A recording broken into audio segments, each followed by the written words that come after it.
Hello, it's time for some Counter-Strike. It's ECS Day 12. I'm here with James. I'm here with Vendetta. What's up, guys? It's good. I feel good today. Oh, really? Yeah. Asthma-wise, I don't feel great. It's going to happen at some point, but right now, I can breathe. Last few days, I had like 5 words and I started coughing. How do you feel sleep-wise? I had sleeping tablets yesterday. Yeah. I slept, it was great. Didn't wake up nice at 2 and o'clock in drugged the up. morning. Yeah, man. Everything is good. Everything's coming up Bardolph. How about you, Vendetta? Have you been on sleeping tablets as well? No, I've been able to sleep perfectly fine as is. I'm pretty sure that the fan that I have in my room is not working at all, or it's just spreading out warm air the entire time. But outside of that, it's been pretty good. Pretty comfy bed. Nice. Well, let's have a look at the schedule. See the games we have coming up today. I think it's going to be quite an interesting day of games. EnVyUs and FaZe first up. It's not an easy task for EnVyUs. They've lost 5 in a row now, so they won't be too happy about that. Perhaps today they can change that very fact. And then we have the classic, the Swedish derby, NIP versus Fnatic. Always an interesting one. Yeah.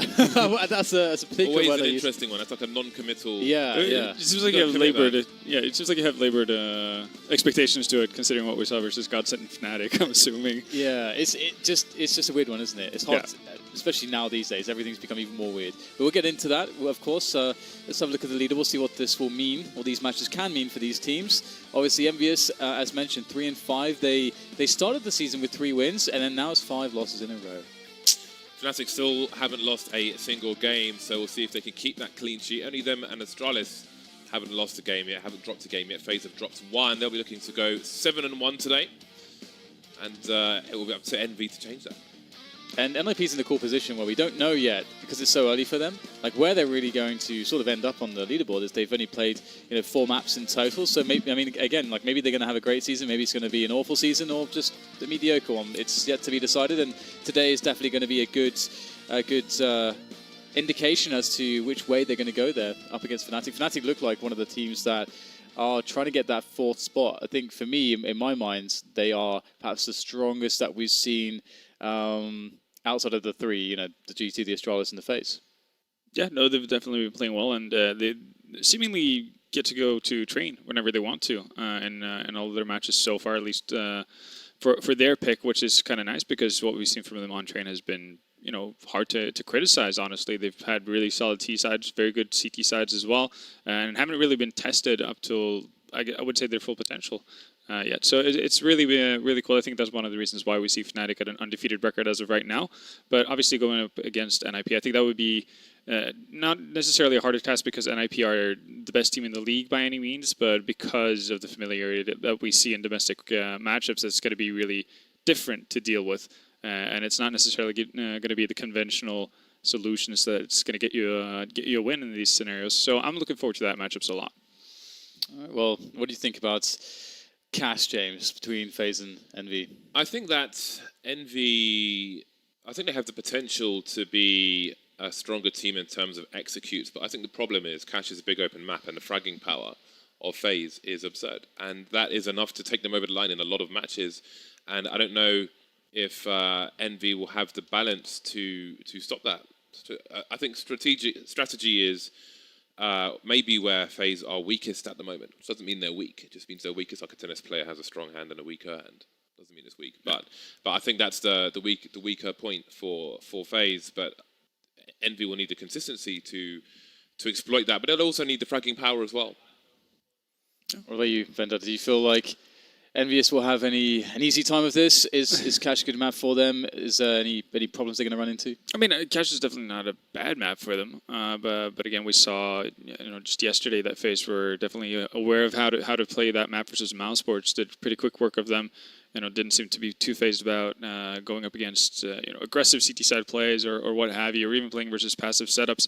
So it seems like FaZe are well versed to whatever EnVy might throw at them. Obviously, we could see some spanners because these French teams have a bit of a unique play style on Cash, especially, but. Yeah, I would still favor FaZe. One thing that does worry me a little bit is obviously they've just had suffered a bit of a blow, getting knocked out in St. Petersburg to Virtus Pro of all teams. Virtus Pro. That was an interesting one to wake up to. Yeah, to be honest, definitely was very unexpected. But that could also put a bit of a damper on the mood of the FaZe players, and already good start for Sixer here.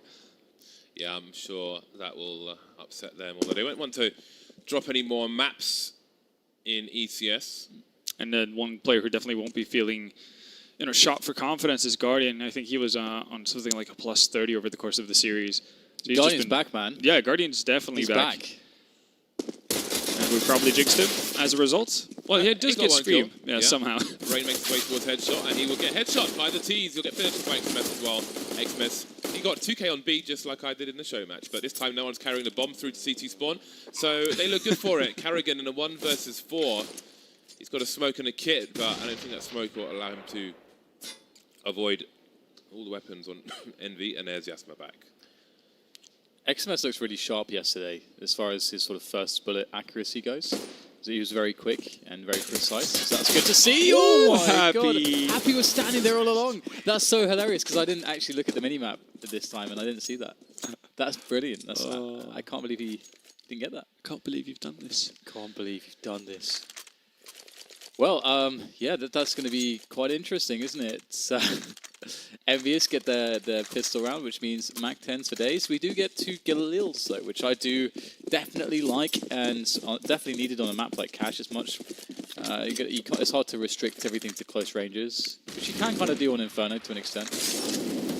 It's really nice because it means that they're very aware of how they want to play their anti-eco with heavy Molotovs. Wouldn't be too surprised if we see them ending up towards the A-bombs and just simply doing what NIP were getting so much, praise for. The fact that they would just Molotov out the entire bomb site, use all of their utility, and basically leave no safe spot for the CTs, and that's just what we're seeing as well. Happy with the easy 2 kill on the bomb site. Easy bomb one for EnVyUs is going to go down, and any sort of a retake should be extremely difficult for FaZe. This is what I'm talking about in terms of execution from EnVy. This is an anti-eco, but they understand the importance of the smoke, which Olaf Meister's crosshair is on right now.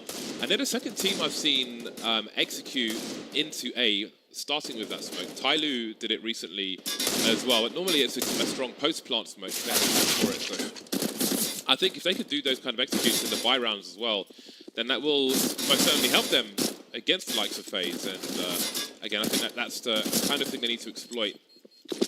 And again, we do talk about the fragging power. Rain, definitely one of those in a conversation with 2 kills on a season for CZ.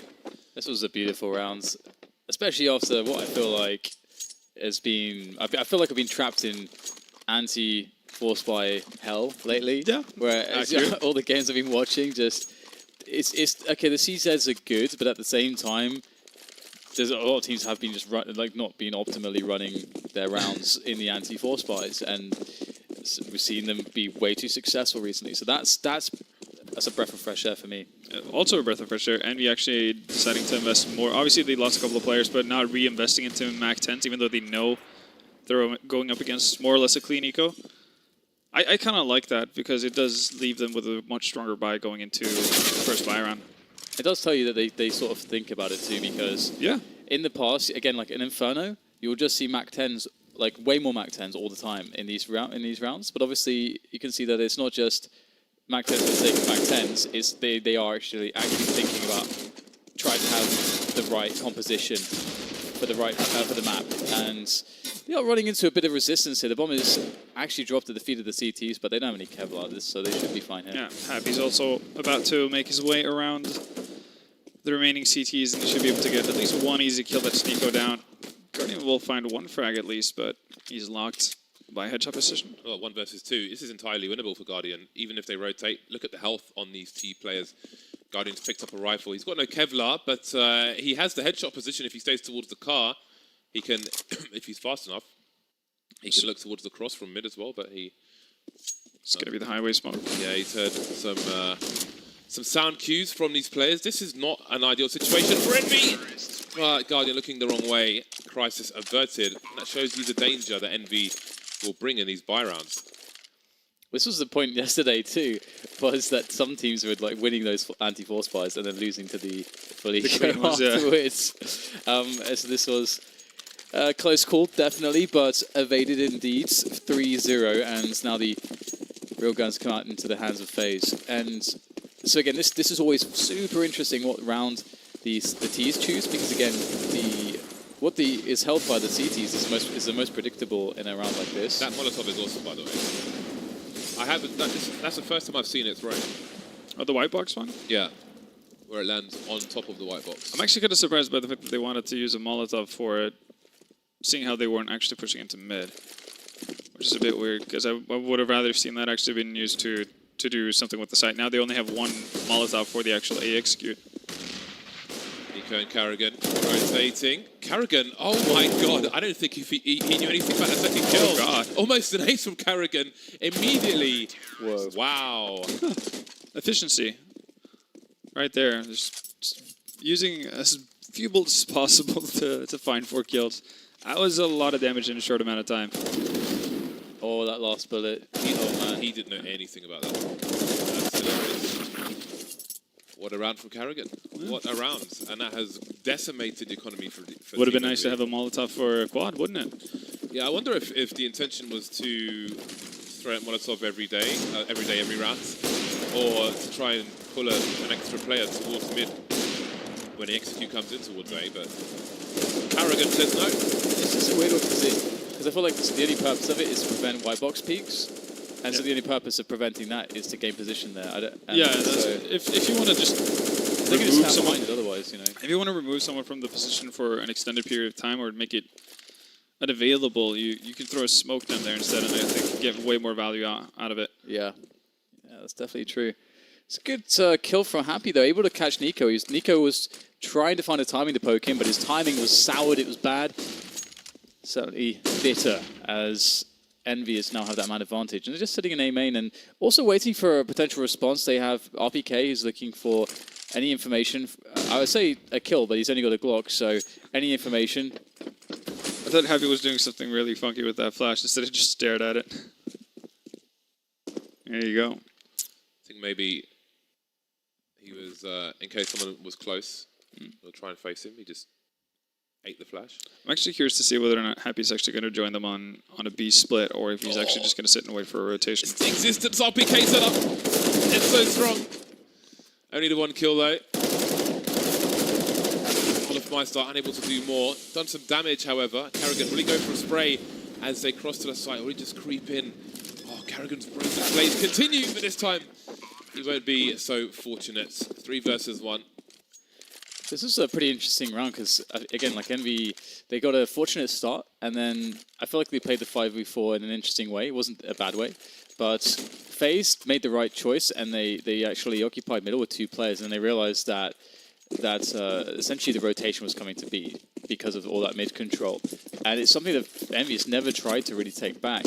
And I wonder if that's going to be a problem later on, if EnVyUs sort of don't really care too much about mid, because there's a lot of rounds where FaZe know where you're going, they're just going to kill you. So you've got to prevent that situation if you can. Anti-Pronax boost in mid from the T. Pronax became notorious on Godsent for pushing mid almost every round on the CT side. Nice little tower there from EnVyUs to work around the smoke. Carrigan's aggression into mid is not going to work either. Scream already out into the cubby in mid. Finds Olofmeister pushing aggressively as well. So right now, just 1 by 1, FaZe players falling apart. Nico should be able to get 1 frag on Happy. Might actually look down towards Highway to see if he can find a second one. Okay. Oh. Still gets the kill, of course, even as a headshot position. Worst possible situation for Nico. Numbers game is too great, though, for EnVy in this round, surely, and the burst, for once, doesn't work out for Rain. One of the notable burst fire players in the game, but not this time. 5-1 in favour of EnVy, and if they can keep FaZe broke, they may have a glorious T-side, a sparkling T-side. Yeah, I guess this is one of the more unanswered questions from our game, the game we saw from FaZe versus Mousesports. We didn't really get to see too much of their CT side because they did such a good job on their in their first half on T side that they didn't really have to get all that many rounds. Well, Lambs to the slaughter and Garage, only Scream going down, and EnVyUs are quick to converge around the aggression from FaZe. I gotta say, EnVyUs is such a strange team to me because I felt like the project was sort of doomed, you know, if I'm honest, a few months ago, because it just seemed like it was sort of forced together and it would be too much effort to make it work, and there could be like personality clashes and stuff. Yeah. But they have just stuck together and they're just grinding out, and I do actually see flashes of brilliance every now and again from EnVyUs. And but we've mentioned this in previous matches where we had NV play, especially when they played Inferno, for instance, the fact that with them, more so than most other teams, we noticed that they're really, really good at setting themselves up for favorable duels with the use of flashbangs, pop flashers from their teammates.